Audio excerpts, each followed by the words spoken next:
नमस्कार दोस्तों, स्वागत है आपका एक बार फिर से आपके अपने YouTube चैनल कंपटीशन प्रिपरेशन पे। आई होप आप सारे बहुत अच्छे होंगे, स्वस्थ होंगे, सुंदर होंगे और अच्छे से पढ़ाई भी कर रहे होंगे। ये 36 शिफ्ट है और मुझे प्राउड है अपने आप पे कि मैंने 36 शिफ्ट कमिट किया था कि करवाऊंगा जब CHSL की आंसर की आई थी। I know I am bit late but कर दिया। इसमें आपका जो अनकंडीशनल लव रहा उसका थैंकफुल हूं मैं। और जब 36 शिफ्ट करवाने को बोला था 975 क्वेश्चन, तो कई बार माइंड में आया कि लाओ 100 क्वेश्चन करवा के हटता हूँ। लेकिन फिर मुझे लगा नहीं, आपको एक होप दे दी है कि मैं करवाऊंगा। तो अगर मैं नहीं करवाता ना तो कई बार मुझे लगता है कि यार मैंने धोखा किया है, ठीक है, और वो धोखे वाला अपना नेचर है नहीं। तो वंस आई से इट आई मीन इट। और बस आप लोगों का अनकंडीशनल लव, जो आपका जो प्यार है, जो भी कमेंट आते हैं या जो भी आप लाइक करते हो, मेरे लिए बहुत मतलब लिटरली मुझे बहुत सपोर्ट मिलता है उससे। और वो एनर्जी कहीं ना कहीं पॉजिटिव एनर्जी के फॉर्म में मेरे अंदर आती है और वही ट्रांसफॉर्म कर पाता हूँ मैं आपको एक वीडियो के माध्यम से। तो अच्छा लगता है। तो ये 36वीं वीडियो है और आप लोगों ने भी ये सफर तय किया, 10 15 20 दिन का सफर रहा कि ये करा। बहुत अच्छी बात है। PDF आपको टेलीग्राम पे सोल्यूशन वाला मिल जाएगा, देख लेना। कहा गया tan a plus sine A दिया गया, tan a minus sine A दिया गया, X square minus Y square. X square करोगे तो अगर हम इसको a माने, इसको b माने, इसको a माने, इसको b माने, तो a प्लस बी एक्स की वैल्यू दी गई, a माइनस बी वाई की वैल्यू दी गई। तो a प्लस बी का square minus a minus B का स्क्वायर 4ab होता है, यानी 4 tan a इंटू साइन है। आपने कहा ये तो आंसर ही नहीं है, मगर है तो भाई। अब देखो, अगर इन दोनों का गुणा कर दूं तो क्या आएगा, tan स्क्वायर है माइनस साइन स्क्वायर है। ये बराबर कितना है, एक्स वाई। tan स्क्वायर है माइनस साइन स्क्वायर को क्या लिख सकते हैं, अगर मैं साइन स्क्वायर कॉमन ले लूं इसमें, तो ये लिखा है 1/cos स्क्वायर है माइनस 1। 1/cos स्क्वायर है क्या होता है, सेक स्क्वायर है माइनस 1। साइन स्क्वायर है सेक स्क्वायर है minus 1, sec square theta minus tan square theta 1 होता है, sec square theta minus 1 tan square theta. अगर एक्स वाई की वैल्यू इतनी है तो साइन है tan की वैल्यू कितनी हो जाएगी, रूट एक्स वाई। तो ये तो लिखा है 4 रूट एक्स वाई। आंसर आ गया, कुछ भी नहीं था इस प्रश्न में। कहा कि क्या जोड़े 5 11 में ताकि ये 3:5 बन जाए। देखो 5 11 को हमें 3:5 बनाना है। कुछ जोड़ा गया होगा, ठीक है, मान लो एक्स जोड़ा गया। अब इससे आसान कुछ लोग कहते हैं कि ऐसे कर लो ऐसे कर लो। क्यों करना भाई, जब बेसिक उससे आसान है। 5 का इधर गुड़ा, 3 का इधर गुड़ा, 33 इधर 25 इधर, difference 8। 5x 3x difference 2x, 2x बराबर 8, x बराबर 4। अब इस इतना लिखने में क्यों मौत आ जाती है, मुझे समझ नहीं आता, ठीक है। फिर मुझे एबीसी में डी और ई, एबी और एसी पे 2 पॉइंट है। Let us assume triangle ABC, हमने एबीसी अज्यूम किया, ट्रायंगल एबीसी अज्यूम किया। ये ए है, ये बी है, ये सी है। एबी और एसी पे 2 बिंदु कौन कौन से हैं, डी और E. This one is D, this one is E, ठीक है। डी किसके पैरेलल है, बीसी के। अगर ये पैरेलल है तो यानी कि ए डी सिमिलर हो गया एबीसी के। एडी बराबर एक्स है, ठीक है। डीबी बराबर एक्स माइनस 3 है, ए बराबर एक्स प्लस 3 है, और ईसी बराबर एक्स माइनस। अब सिमिलर ट्रायंगल की प्रॉपर्टी लगा दो, करस्पॉन्डिंग साइड्स का रेशियो यानी एडी बटे AB, AD divided by AB is equal to A upon AC. बस सिंपल सी बात। तो एडी एक्स बटे X, X plus X minus 3 यानी कि 2x माइनस 3 बराबर ए एक्स प्लस 3 बटे ये कितना हो जाएगा, 2x प्लस 1। क्रॉस मल्टीप्लाई करो तो 2x स्क्वायर इधर भी आएगा, 2x स्क्वायर इधर कट जाएगा, यानी आपका इधर बचेगा x, इधर कितना बचेगा, देखो 6x प्लस का माइनस 3x यानी कि 3x और माइनस 9, यानी कि यहाँ से हमारा 2x बराबर कितना मिलेगा, 9, यानी x बराबर 4.5। ये निकालना था, कुछ भी नहीं, मतलब ऐसे प्रश्नों को देखते ही उड़ा दिया करो। ये देखो अब आपको लास्ट शिफ्ट है तो अच्छे अच्छे मतलब फिगर भी दिख रहे होंगे इसमें। कहा गया कि ये जो गिवन चार्ट है वो दिखाता है सेल्स ऑफ ऑटोमोबाइल्स इंडिया में, अलग अलग टाइप के 2 पहिया वाहन कितने बिकते हैं, यात्री वाहन, वाणिज्यिक वाहन, और अलग अलग सालों में डेटा दिया गया। तो कहा कि 2013 में पिछले वर्ष की तुलना में बिक्री में प्रतिशत वृद्धि किस श्रेणी के वाहनों के लिए अधिकतम थी। 2013 की तुलना में, 2013 में पिछले वर्ष की तुलना में बिक्री में प्रतिशत वृद्धि। देखो 2013 पे फोकस करना है, बाकी सब भूलो। 2013 कहाँ पे, ये वाला थर्ड वाला डेटा। 2013 में कहा गया किस तरह के वाहन में जो प्रतिशत वृद्धि थी वो अधिकतम थी। अब देखो अगर मैं बात करूं 2012 की तुलना में वाणिज्यिक वाहन में, तो देखो तो 0.8 से 0.79 हुआ, तो ये तो बढ़ा ही नहीं, यानी कॉमर्शियल तो जहां भी है उसको काट दो, ये तो बढ़ा ही नहीं। अब आते हैं दूसरे वाले पे, यात्री वाहन 2.6 से 2.7 हुआ, यानी कि 0.1 की वृद्धि 2.6 पे, यानी कि 1 की वृद्धि 26 पे, 1 की वृद्धि 26 पे लगभग 4% के करीब हो जाएगा। And if we come to this one, तो आप देखो 2013 में 13.8 हुआ 13.4 से, यानी कि 0.4 बढ़ा 13.4 पे, यानी हम कह सकते हैं 4 बढ़ा 134 पे। हम 4 से काटे तो 4 तिया 12 और 4 तिया 12 और 4 तिया 12.5, यानी 1/33.5 बढ़ा। यहाँ पे लगभग 3% बढ़ा। हाईएस्ट कहाँ बढ़ा, यात्री वाहन यानी पैसेंजर व्हीकल हाईएस्ट बढ़ा, क्योंकि ये 4% के करीब है। सिंपल सी बात दी गई। अगले प्रश्न में क्या कहा गया कि अगर इसको ए बाई बी के, जो एक्सप्रेशन लिखा हुआ है इसको ए बाई बी के फॉर्म में लिखा जाए और ए और बी इंटीजर हो, को प्राइम हो, यानी इनका कोई कॉमन फैक्टर ना हो, तो 4b - a की वैल्यू फाइंड करो। ठीक, आसानी से कर सकते हैं। देखो अगर हम 4/5 ऑफ 5/12 देखें तो 5 5 कट जाएगा, 4 तिया 12 हो जाएगा, यानी ये लिखा 1/3।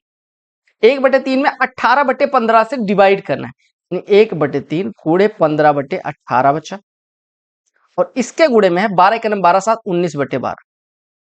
बस आपका काम खत्म। 3 से कटा ये 5 हुआ। ठीक है, यानी कि 95/18 गुणे 12 बचा, और प्लस 15/8 बचा। ठीक, सब खत्म हो गया। अरे इसका ये किया 1/3 आया, 1/3 का 1 से ही 1/15, यानी कि अच्छा 1 से ही 1/15 कितना होगा, 15 1 16/15 होगा, ये 16/15 होगा। देखना ये 16/15 होगा, यानी कि 15/16 से डिवाइड किया गया, यानी कि 16 गुणे 12 है। अब ध्यान से देखिएगा, 16 गुणे 12। ठीक है, देखो 1 से 1/15 16/15 हो गया, यानी 15/16 से गुणा किया, और ये कितना हो गया, 12 के 12 7 19/12 हो गया। एकदम क्लियर। अब देखो हर बराबर करते हैं तो इसको 16 गुणे 12 बनाते हैं, यानी कि 95 लिखा हुआ है, और प्लस में इधर किससे गुणा करना पड़ेगा, 24 से। 24 गुणे 15 360 बट्टे में 16 गुणे 12, ये कितना हो गया, 360, और 95 कितना हो गया, 455 बटे 16 गुणे 12 लिख लेते हैं। अब देखो किसी से कट पिट रहा है, नहीं कट पिट रहा है, ये मुझे नहीं लगता किसी से कट रहा है, यानी कि 16 गुणे 12 कितना हो जाएगा, 12 छके 72, और 12 का 12 और 7 19, 192 हो गया, और ये इधर है 455।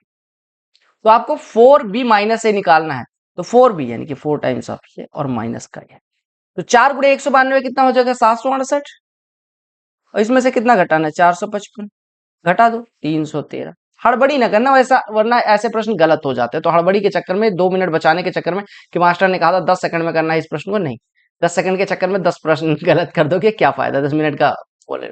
एक राइट एंगल ट्राइंगल है, एरिया 600 मीटर स्क्वायर है, इसको कंस्ट्रक्ट करना है इस प्रकार से कि हाइपोटेन्यूज बेस का 2 गुना। देखो बेस अगर ए है तो ये 2a है, यानी कि ये कितना हो जाएगा, √3 है। अब इसका एरिया क्या हो जाएगा, हाफ इंटू ए गुणे √3 है, ये बराबर 600 दिया गया। तो आपको बताना है कर्ण, दो त्रिभुज का कर्ण उसके आधार से कितना अधिक है, त्रिभुज का कर्ण इसके आधार से, यानी ए की वैल्यू निकालनी है, सिंपल सी बात है। ठीक है, तो ये कटा 2 से इधर गुणा हो गया। ठीक है, यानी कि ए स्क्वायर बराबर कितना हो गया, 600 दूना 1200 बटे √3, सिंपल सी बात है, 1200। ठीक है, अब देखो ए स्क्वायर बराबर 1200 बटे √3, या हम कह सकते हैं 400 √3, यानी ए बराबर कितना हो गया, 20 √3, हम कह सकते हैं 20 √3 की वैल्यू 1.732। एक बात बताओ, 20 गुणे 1.732, 14 का स्क्वायर कितना होता है, 1.96, 13 का स्क्वायर कितना होता है, 1.3 का 1.69, तो 1.32 के करीब इसकी वैल्यू हो जाएगी, 1.32 के करीब। ये 13.2 गुणे 2 करना है, यानी कि 26.4 के करीब आपका आंसर हो जाएगा। आंसर आ गया। 12% वार्षिक ब्याज की दर से 14 महीनों में 5,000 रुपए कितना, देखो 12% वार्षिक है, यानी एक महीने का 12%, तो 14 महीने का 14%, तो 5,000 पे 14%, 700 रुपए। अगला प्रश्न दिया गया है, टाइम स्पीड एंड डिस्टेंस का प्रश्न है। टॉम ने 285 किलोमीटर 6 घंटे में ट्रेवल करा। उसने टोटल जर्नी में कुछ पार्ट बस से, कुछ 40 के स्पीड से, और कुछ पार्ट ट्रेन से 55 के स्पीड से ट्रेवल करा। तो उसने उसके द्वारा ट्रेन से चली गई दूरी, मैं क्या काम करता हूँ, चाल पे ऑपरेट करता हूँ। देखो मेरे भाई, अगर वो 40 के स्पीड से कुछ गया, अच्छा एक चीज बताओ, मिक्सचर एलिगेशन लगता है स्पीड, स्पीड बराबर क्या होता है, डिस्टेंस अपॉन टाइम। जो लास्ट में रेशियो आता है वो हमेशा बेस का आता है, यानी कि जो हम लास्ट में रेशियो निकालेंगे वो इनके द्वारा, यानी कि ये किसकी स्पीड है, ये बस की स्पीड है, और इधर ट्रेन। तो जो हम मिक्सचर एलिगेशन लगाएंगे, लास्ट में जो रेशियो आता है वो टाइम का रेशियो, यानी कि इसमें खर्च किया गया टाइम और इसमें खर्च किया गया टाइम का रेशियो आएगा। समझ में आता है ना, बेस का रेशियो। बस की स्पीड कितनी थी, 40, ट्रेन की स्पीड कितनी थी, 55, और उसने 285 6 घंटे में ट्रेवल करी, यानी कि उसकी आइडियल स्पीड कितनी होगी, 285/6, यानी कि हम कह सकते 95/2, यानी कि 47.5। अब देखो घटा लो, तो इसमें से घटेगा 7.5, इसमें से घटेगा 7.5, ये क्या हुआ, अपने का इन दोनों का लिया गया समय बराबर है, यानी कि जितना टाइम बस से ट्रेवल करता है उतना ही टाइम ट्रेन से। टोटल 6 घंटे, 6 घंटे का आधा बस से, आधा ट्रेन से, यानी कि 3 घंटे ट्रेन से, तो 55 गुणे 3 165 किलोमीटर ट्रेन से ट्रेवल हुआ। ठीक है, अगला प्रश्न देखिएगा, कहा गया एक ऑब्ट्यूज एंगल ट्राइंगल एबीसी है, जिसमें लॉन्गेस्ट साइड 50 सेंटीमीटर है, लेंथ ऑफ अदर 2 साइड्स में से एक की 42 सेंटीमीटर है, एरिया इतना है, तो आपको लेंथ ऑफ थर्ड साइड ज्ञात करना है। देखो ऑब्ट्यूज एंगल क्यों दिया गया होगा, ऑब्ट्यूज एंगल से क्या फायदा है, तो आपको पता है कि ट्राइंगल में अगर सबसे बड़ी भुजा ए हो तो ए का स्क्वायर जो होता है वो B square plus C square से बड़ा होता है। ये कब? जब ऑब्ट्यूज एंगल ट्राइंगल है।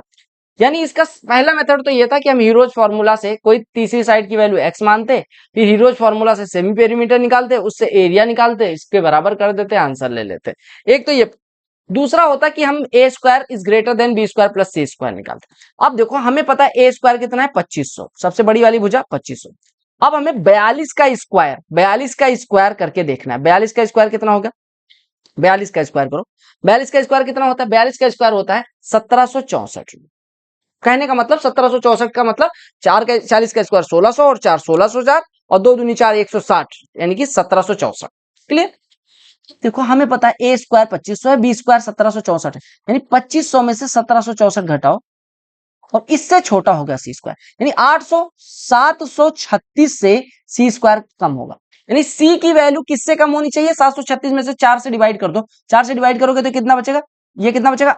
184। फिर ये 4 से कट रहा है, बिल्कुल 16 से काटोगे तो ये कितना बचेगा? 4 से फिर से काट दो, 4 चौको 46, यानी कि 4√46 से सी की वैल्यू कम होनी चाहिए। सिंपल सी बात है, ठीक है। सी की वैल्यू 4√46 से कम होनी चाहिए, इससे ज्यादा नहीं हो सकती। 4√46 का मतलब क्या हुआ? आपको पता है 6.5 का स्क्वायर 42 होता है, 7 का स्क्वायर 49, यानी कि ये लगभग वैल्यू 6.6 के करीब हो जाएगी। यानी 4 छके 24 और 4 छके 24 2 26, यानी कि 4 छके 24, अरे 4 गुणे 6.6 करोगे तो कितना हो जाएगा? 26.4, यानी कि इसकी वैल्यू 26.4 से छोटी होगी। अगर 8 गुणे 35 करोगे तो 8 छक 48, ये नहीं हो सकता। 15 गुणे 21 करोगे, 4.5 का स्क्वायर 20, 15 गुणे 4.5 ये 60 निकल जाएगा, नहीं होगा। अगर हम 12√43 करते हैं, 4.5 का 6.5 का स्क्वायर 42.25 होता है, 12 छक 72, ये भी नहीं होगा। अगर हम इसका करते हैं तो देखो आपको पता है कि 7.5 का स्क्वायर 56.25 होता है, 7.5 से थोड़ा ज्यादा, यानी 7.6 मान लेते हैं। 7.6 गुणे 2 15.2, जो कि 26.4 से छोटा है। तो एक ही आंसर ऐसा था जिसकी वैल्यू ये सेटिस्फाई करता है, तो आपका आंसर यही हो जाएगा। बहुत आसानी से कर सकते हैं ये फॉर्मूला। यहाँ आज बहुत दिन बाद एसएससी ने ऐसा फॉर्मूला यूज किया, अदरवाइज वो झल्ले झल्ले छा वो क्या बोलते हैं, झल्ले खा टाइप के क्वेश्चन पूछते थे, ठीक है। इसमें इस प्रश्न को इग्नोर करना है, ये मैंने डेटा अलग से उठा लिया है, ठीक है, ताकि ये क्लियर दिखे। कहा गया number is bracket gives the maximum, ये मैक्सिमम मार्क्स दिखे गए अलग अलग सब्जेक्ट के अलग अलग स्टूडेंट्स द्वारा ऑब्टेन। कहा how many students secured raw score of 135 in mathematics. Mathematics का टोटल मार्क्स कितना है? 150। इसमें कितने परसेंट 135 होगा? 90। तो एक जन का 90, दो जन का 90, दो जनों का 90 है, बाकी किसी का नहीं। 90 मतलब 90%, ठीक है। मार्केट प्राइस एक टेबल लैंप की 2165 है, इतने का बेच दिया गया। फेस्टिव सीजन में कितने परसेंट का डिस्काउंट दिया गया? देखो 2165 से 1710 रुपए 35 पैसे घटाओगे 455 वैसे आता, लेकिन 454.65 का डिस्काउंट दिया गया। कितने पे? 2165 पे। गुड़े में 100 लगेगा, यानी कि आपका 454.65 का दशमलव हट जाएगा। किससे कटेगा? 5 से काटो, 5 से कटेगा 5 चौको 20, 5 तिया 15, 5 तिया 15 है ना। अब 5 से काटोगे 5 9 45, 5 9 5 9 45 और 5 तिया 15, क्लियर हो गया। 433 से काटना, 433 दूना 866, बचा कितना? 34 9 43, 433 21% हो जाएगा। कैलकुलेशन अच्छी है। तो वृत्त की त्रिज्या दी गई, चाप की लंबाई, त्रिज्यखंड का क्षेत्रफल। आपको पता है वृत्त की त्रिज्या दी गई 24, चाप की लंबाई दी गई 7.5। आपको पता है यूनिट रेडियस के चाप का जो एरिया होता है वृत्त, एक मिनट ऐसे समझिएगा, मान लो ऐसे है, एक चाप है जिसकी वो अपना लंबाई यूनिट है यानी एक है, तो इसका जो एरिया होता है वो r/2 होता है। यूनिट मेजरमेंट के चाप का जो एरिया होता है उस त्रिज्यखंड द्वारा वो r/2 होता है। अब यहाँ पे कितना दिया गया? आर्क की लंबाई 7.5, तो 7.5 द्वारा बना कितना हो जाएगा? 7.5 से इधर गुणा तो 7.5 से इधर गुणा, 7.5 गुणे r/2 यानी 7.5 गुणे 12 यानी कि 12 सत्ते 84 और 6 और जोड़ देंगे 90। अगले प्रश्न में क्या दिया गया? ये बार ग्राफ जो है वो रिप्रेजेंट करता है कितने स्टूडेंट इनरोल हुए और कितने स्टूडेंट को कैंपस प्लेसमेंट मिला, ठीक है। कैंपस प्लेसमेंट कितने लोगों को मिला। अब कहा गया कि what percent of total enrolled student have got campus placement in college A C and F. A C और एफ में कैंपस प्लेसमेंट पाने वालों की संख्या।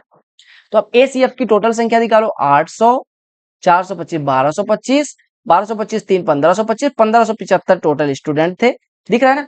1575 टोटल स्टूडेंट थे। आउट ऑफ दिस कितने लोगों का कैंपस सिलेक्शन हुआ? 625 325 950 950 दो 1150 1150 और 75 1225। परसेंटेज में निकालना था, गुणे में लगा दिया 100, 25 से कटा 4, 25 से कटा ये 25 छक्के 150, 25 दिया 75। देखो 3 से कट रहा है कि नहीं कट रहा है, आपने कहा 3 से नहीं कट रहा है तो ना काटो। हम क्या काम कर रहे हैं, 21 से काट देते हैं, 21 या 30, 21 पंचे 105, 80 बचा 17, 175, 21 अट्ठे 168.21 या 63। 3 से इसको फिर से काट देते हैं, 3 से कटेगा 19.4 के करीब हो जाएगा, 19.4, 19 चौको 76, 177.6 के करीब आपका आंसर आ जाएगा। अगले प्रश्न में क्या कहा गया, एक इलेक्शन होता है दो कैंडिडेट के बीच में, विनिंग कैंडिडेट को 54% वैलिड वोट का मिलता है और 88 वोट से जीत जाता है। अगर 58 वोट्स इनवैलिड थे तो आपको टोटल नंबर ऑफ वोट्स निकालना। देखो टोटल नंबर ऑफ वोटर्स जो भी रहे होंगे उसमें से 58 तो इनवैलिड हो गए, यानी वैलिड वोट कितने, इतने। अब इसमें से एक को 54% मिल जाता है वो, यानी दूसरे भाई साहब को कितना मिला होगा, इसका 46%। यही तो देखो 4 6 10 5 6 9। अब देखो क्या कहा गया, कहा गया कि हाँ, कहा गया चुनाव में डाले गए मतों के, अब कितने वोट से हारेगा, एक 54 पाता है, एक वोट 46% पाता है, यानी कि डिफरेंस कितना हो जाएगा, 8%। राइट, देखो 8%, और यही 8% बराबर 88 दिया गया, यानी 1% बराबर 11, यानी 100% बराबर 1100। बी माइनस 58 का 100% 1100 है, तो यानी बी माइनस 58 बराबर 1100 हो गया, यानी बी बराबर 1100 प्लस 58, 1158 हो जाएगा। आर्थिक संकट के कारण एक कारखाने में कर्मचारियों के वेतन में 20% की कमी कर दी जाती है। 100 था 80 हो गया, 80 से 100 पहुंचाने के लिए 20 बढ़ाएंगे, 20 80 का कितना परसेंट है, 25%। ठीक है, अगले प्रश्न में कहा गया रेक्टेंगुलर ब्लॉक का जो वॉल्यूम है इतना है, डायमेंशन इस रेशियो में। कहा गया कि अगर इंटायर सरफेस को पॉलिश किया जाता है 2 पैसे पर मीटर स्क्वायर से तो टोटल कॉस्ट ऑफ पॉलिशिंग क्या होगा। देखो आपने कहा वॉल्यूम क्या होता है, 4x into 3x into 2x, ये बराबर कितना दिया गया, 12288। 4 या 12 दूना 24 से काटेंगे, 24 पंचे 120, 2 28, 24 से 24, 24 दोनों, एक्स क्यूब बराबर 512, एक्स बराबर हो गया 8। हमारी लंबाई चौड़ाई ऊंचाई आ गई 4 गुणे 8, 3 गुणे 8 और 2 गुणे 8। राइट, अब हमें टोटल सरफेस एरिया को पेंट करना है, क्या पेंट करना है, एंटायर सरफेस, एंटायर सरफेस को पेंट करना है, यानी total surface area 2 times of L B plus B H plus H L, L B plus B H plus H L. यानी आप पहले देखो हर जगह 8 स्क्वायर 8 स्क्वायर 8 स्क्वायर आएगा, 8 स्क्वायर बाहर ले लो, यानी 2 गुणे 64 बाहर ले लिया। अब बचा कितना, 12 प्लस 6 प्लस 8, देखो 4 तिया 12, 6 और 8, और 8 स्क्वायर देखो इसमें भी 8 आएगा, इसमें भी 8, तो 8 स्क्वायर बाहर ही ले लिया, तो 12 6 18, 18 8 26, 2 गुणे 26 52, और 52 गुणे 64, 52 गुणे 60 कितना हो जाता, 3120। 3120 में 208 और जोड़ लो, 3120 में 200 जोड़ोगे 3320, और 8 और जोड़ दोगे 3320 और 8 3328। 3328 रुपए को 0.2 मतलब 2 पैसे प्रति, तो 2 से गुणा कर दो, यानी 6656, 6656 पैसे, तो रुपए में 66.56। क्लियर, संख्या इसके बारे में कहा गया, इसको बताना है क्या, ये नंबर जो है वो किससे डिविजिबल होगा। अब देखो सबसे पहले समझो, क्या ये संख्या 6 से डिविजिबल है, नहीं। यूनिट डिजिट अगर 1 है, किसी संख्या का यूनिट डिजिट अगर 1 है तो क्या वो 6 से डिविजिबल 2 से डिविजिबल हो सकती है, नहीं। तो 2 से डिविजिबल नहीं है तो 6 से डिविजिबल नहीं होगी, यानी कि 6 जहां जहां लिखा है ये काट दो, यानी कि ए और सी ऑप्शन नहीं हो सकता, ए और सी का था। अब तुक्का माना तो बी और डी में माना। अब देखो फिर से संख्या लिखते हैं, संख्या को 6 से कटने के लिए एक और रूल है कि 3 से भी कटनी चाहिए। 3 से कटने के लिए, अच्छा 6 वाला तो खत्म हो गया ना, अब 6 हमें चेक ही नहीं करना, अब 11 से डिविजिबिलिटी देखते हैं। तो हमारा हो गया 6 1 1 6 1 1 6 1 1 6 1 1। 11 से डिविजिबिलिटी का रूल क्या, अल्टरनेट डिजिट का सम ले लो, 1 6 7 1 8 1 9 6 15 1 16, 16 इधर हो गया। अब बचा कितना, 6 1 7 1 8 6 14 1 15 1 16, 16 16 का डिफरेंस 0 0, बस 11 से कट गया। यानी ये संख्या 6 से तो नहीं कट रही लेकिन 11 से कट रही है, यानी कि बी भी नहीं होगा, तो आप कर लीजिए। सिंपल से 11 से तो कट रही है ना, 11 का सम क्या है डिविजिबिलिटी, अल्टरनेट डिजिट का सम। मेरे पिता वर्तमान में मुझसे 25 वर्ष बड़े हैं, 5 वर्ष पूर्व हमारी आयु का योग, 5 वर्ष पूर्व अगर हमारी आयु का योग 39 था तो अभी कितना हो जाए, 5 पापा बड़े 5 मैं बड़ा, यानी कि 10 वर्ष बढ़ गए, यानी कि पापा और मैं मिलके अभी 39 10 49 के। और अगर 5 मेरे पापा 25 वर्ष अभी बड़े हैं या कभी बड़े थे, यानी कि फादर माइनस मी बराबर 25, तो मेरी वर्तमान आयु घटा के आधा कर दो, यानी कि 24 का आधा 12 हो जाएगा। 10% of 24% of x is 240, 24% of x 240 अगर होता तो एक्स बराबर 1%, 10 100%। अब 1000 का 10%, 10% ऑफ इतना, देखो केवल 24% एक्स का अगर पूछा जाए, 240 अगर कहा गया होता, आपसे कहा गया एक्स के 24% का 10%, यानी एक्स का 2.4%, 2.4%, 240, यानी 1% बराबर 100, तो 100% ऐसे निकाल सकते हो। यदि एल त्रिभुज एबीसी की भुजा बीसी का मध्य बिंदु है, एल बीसी का मध्य बिंदु है, बीसी का मध्य बिंदु है किसके, एबीसी का। एबीएल का क्षेत्रफल 15 है, तो आपको पता है जो माध्यिका होती है वो त्रिभुज को दो बराबर एरिया वाले भागों में डिवाइड करती है। तो एल, अगर एल मध्य बिंदु है तो एल माध्यिका यानी मीडियन होगी, तो उसको दो बराबर एरिया वाले भागों में बांट करेगी, तो ये 15 है, तो ये भी 15 हो गया। अगले प्रश्न में क्या कहा गया, कहा गया कि आपको ये ग्राफ पढ़ना और उत्तर देना है। प्रश्न में क्या पूछा गया, difference between number of students enrolled in institute A in 2015 and 17 और बी का 2016, 18 और 19। ए में 2015 और 2017 में, ठीक है, और बी में 2016, 18 और 19 में इनरोल किए गए बच्चों की संख्या के बीच डिफरेंस।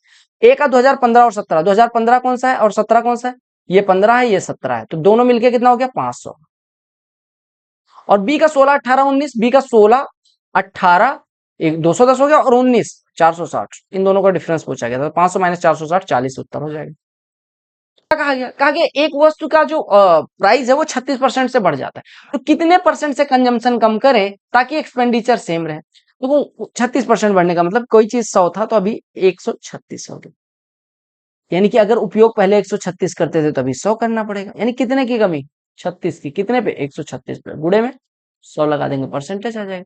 अब इसी को सॉल्व करना है, तो आप क्या काम करो, इसको काटोगे इसको काटोगे, आप कहा 4 से काटेंगे 9, 4 से कटेगा 34, ठीक है। अब 34 को लगभग 35 या छोड़ो 9, 34 को उठाते 34 दूना 68, 34 तिया कितना हो जाएगा, 34 तिया 102 हो जाएगा, लगभग 3 बार ले जाओ ना, 34 तिया 102, लेकिन 9 तिया 27 से थोड़ा कम, 27 से थोड़ा कम एक ही ऑप्शन था, बस बात खत्म हो गई। अगला प्रश्न देखिएगा, कहा एक्स वाई जेड कोई कार्य 24, 5 और 12 दिन में कर सकते हैं, अगर एक साथ कार्य करें। देखो अगर हम एलसीएम ले लें तो एलसीएम कितना हो जाएगा 120 यूनिट, यानी एक्स भाई साहब एक दिन में कितना करते हैं 24 दिन में 120, एक दिन में 5, वाई भाई साहब 5 दिन में 120 यानी एक दिन में 24, और जेड भाई साहब 12 दिन में 120 यानी जेड भाई साहब एक दिन में 10 करते हैं। तो तीनों मिलकर करेंगे तो कितना हो जाएगा 5, 24, 29 और 10, 39, यानी 120/39, 3 से काट दो तो 40/13, 40/13 मतलब 13 तिया 39, 3 सही 1/13 डेज लगेंगे, राइट। एक बेलनाकार मोमबत्ती जिसका व्यास 14 सेंटीमीटर, लंबाई 2 सेंटीमीटर पिघला के इतनी तो मोमबत्ती को पिघला के दूसरी मोमबत्ती बनाई जाएगी तो कितनी, वॉल्यूम कांस्टेंट रहेगा, यानी कि पाई गुणे आर स्क्वायर, व्यास 14 था तो रेडियस 7, यानी कि 7 गुणे 7 और गुणे एच 2, इसको पिघला के एन मान लो मोमबत्तियां बनाई जाती है तो पाई गुणे आर स्क्वायर। अब आपने कहा यहाँ पे तो बेलनाकार नहीं बन रही है ना, घनाभाकार बन रही है, तो घनाभाकार का वॉल्यूम लगा दो, पाई हटा दो, यानी एन गुणे 7 गुणे 11 गुणे 2, सिंपल सी बात है। तो ये 7 कट गया, 7 कट गया, 2 कट गया, 2 कट गया। अब इसको 22/7 रख लेते हैं, यानी 22/7 गुणे 7 बराबर n गुणे 11, 7 से 7 कट गया, 11 दूना 22, यानी n की वैल्यू 2 हो गई, सिंपल सी बात थी। और एवरेज ऑफ 50 नंबर्स इज 23, अगर सभी संख्या को 13 से गुणा कर दिया जाए। मैंने आपको क्या बताया, अगर किन्हीं संख्याओं का एवरेज दिया जाए, अब उसमें किसी संख्या को जोड़ा जाए, मान लो एवरेज a था, उसमें किसी संख्या को k को जोड़ा जाए, सॉरी ऐसे समझो, प्रत्येक संख्याओं में k जोड़ा जाए तो एवरेज में k जुड़ जाएगा, प्रत्येक संख्या से k घटाया जाए तो एवरेज से k घट जाएगा, प्रत्येक संख्या में k का गुणा किया जाए तो एवरेज में k का गुणा हो जाएगा, प्रत्येक संख्या में k से डिवाइड किया जाए तो एवरेज में k का डिवाइड हो जाएगा, बस ये समझ, ठीक है। तो अगर 13 से प्रत्येक संख्या में गुणा किया गया, औसत 23 था तो अभी कितना हो जाएगा 23 गुणे 13, तो 13 गुणे 20 260 और 39 और जोड़ देंगे 299। तो these were 25 questions asked in your last shift. I hope आपको सारे प्रश्न समझ में आ गए, अगर समझ में आ गए तो वीडियो को लाइक कर लेना, आपको बहुत सारी प्लेलिस्ट यहाँ पे दिख रही होंगी, उस पर क्लिक करके चैनल को सब्सक्राइब भी कर सकते हैं। और स्टार बैच अपना अवेलेबल है, स्टार बैच की लिंक डिस्क्रिप्शन में है, डू चेक इट आउट। सारे कॉन्सेप्ट मैंने करवा दिए हैं और जो बचे भी कॉन्सेप्ट होंगे वो सब बहुत जल्द करवा के, वैसे मतलब सारे कॉन्सेप्ट सिलेबस आपका पूरा ही है, ठीक है। तो मिलते हैं अगले वीडियो में, तब तक के लिए bye, take care, love you all the very best for you all, बने मातरम एंड जय हिंद।